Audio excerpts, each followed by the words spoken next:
बिस्मिल्लाहिर्रहमानिर्रहीम। अस्सलाम वालेकुम। क्या हाल चाल है? उम्मीद करती हूँ सब ठीक हूँ। मैं भी ठीक हूँ। मैं आज आपको बताऊंगी जो पेट दर्द का हैज़ा हो जाए, डकार आने शुरू हो जाएं, उसके लिए मैं आपको गोटा बताऊंगी। ये गुलकंद 1 टेबल स्पून गुलकंद डाल दिए, ये डाल दिए,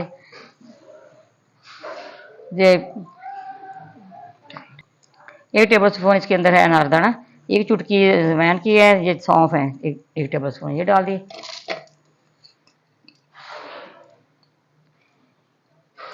ये थोड़ा सा पुदीने की पत्तियाँ चलिए, ये खुशक है, ठीक है, ये डाल दें। अब मैं इसके अंदर 1 गिलास पानी का डालूंगी।